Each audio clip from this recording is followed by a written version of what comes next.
myself Mohammad Sajid. Welcome to Medico AS, my YouTube channel.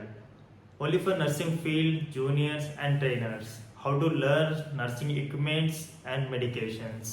I am a quick learner and motivator. My goal is to help everyone. Topic is related to the major equipment of medical field. इससे important topic. ये topic stethoscope के बारे में है.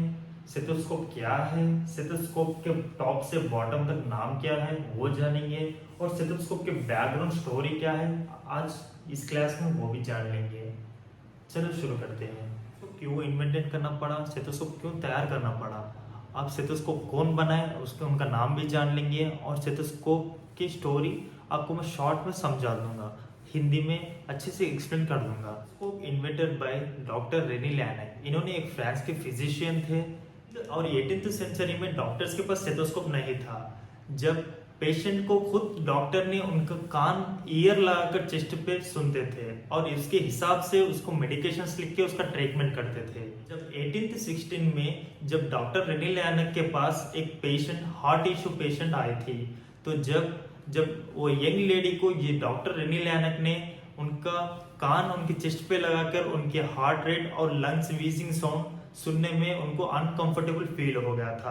तो जब उन्होंने एक न्यू इंस्ट्रूमेंट तैयार करने का सोचे थे, तो वो न्यू इंस्ट्रूमेंट फर्स्ट इंस्ट्रूमेंट जो था, एक पेपर को रोल करके उनके चेस्ट पे लगा के फर्स्ट व्हीजिंग साउंड सुने थे हार्ट के और लंग्स के। 16 में डॉक्टर रेनी लैनक ने छोटा सा बैम्बू स्टिक लिया और सामने उसको प्लास्टिक फैब्रिक ड्रम लगाकर उसको न्यू इंस्ट्रूमेंट तैयार करा। उसका नाम स्टेथोस्कोप रख दिया गया था। स्टेथोस्कोप माने चेस्ट, स्कोपिक के माने एग्जामिनेशन। तो इसके बारे में फुल जानना चाहते हैं तो गूगल करें और स्टेथोस्कोप इन्वेंटेड बाय डॉक्टर रेनी लैनक बोल के सर्च करें, आपको पूरी स्टोरी आ जाती है।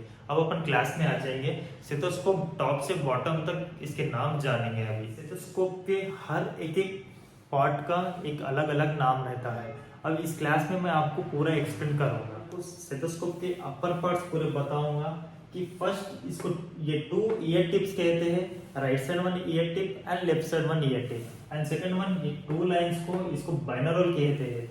ये 2 स्टील के दिख रहे हैं ना आपको, इसको बाइनोरल कहते हैं। ये 2 बाइनोरल जाके एक पीवीसी ट्यूबिंग में कनेक्ट होते हैं। यहाँ आप यहाँ देख सकते हैं, ये 2 स्टील के जाकर एक पीवीसी ट्यूबिंग में कनेक्ट हो रहे हैं। इसका नाम binaural spring clamp, right side binaural spring clamp and left side binaural spring clamp. And next one, ये दोनों बाइनोरल स्प्रिंग क्लैंप में जाकर साउंड कंडक्टर में कनेक्ट होता है। ये जो दिख रहा है आपको, इसको साउंड कंडक्टर बोलते हैं। एंड उसके बाद पीवीसी ट्यूबिंग जाकर चेस्ट पीस के पास स्टॉप हो जाता है। चेस्ट पीस मतलब इसको चेस्ट पीस बोलते हैं। ये ड्रम के सराउंडिंग है, उसको चेस्ट पीस कहते हैं। ठीक है, इसी ट्यूबिंग जाकर लास्ट में ये एक्यूटिक वैल्यूड स्टील के पास स्टॉप हो जाता है, एंड हो जाता है। उसके बाद आपको ये रिंग सर्कल दिख रहे हैं ना, इसको कहते हैं चेस्ट पीस। जो आपको यहाँ पर सर्कल दिख रहा है ना, उसको चेस्ट पीस कहते हैं। उसके ऊपर एक होल रहता है, उसको बेल कहते हैं, साउंड होल कहते हैं। जब ये साउंड इंडिकेटर को ऐसे लॉक कर देते हैं ना, जब आपको साउंड कंडक्टर से ईयर टिप्स तक साउंड आना बंद हो जाता है। जब फिर आप साउंड इंडिकेटर को लेफ्ट से टर्न करते हैं, जब आपको साउंड इंडिकेटर के द्वारा ईयर टिप्स तक साउंड आना स्टार्ट हो जाता है। आपको स्टेथोस्कोप के ऊपर का पार्ट दिख रहा है, उसको नॉन चिल रिंग कहते हैं। इसको जो प्लास्टिक का आपको दिख रहा फाइबर का, इसको ड्रम कहते हैं।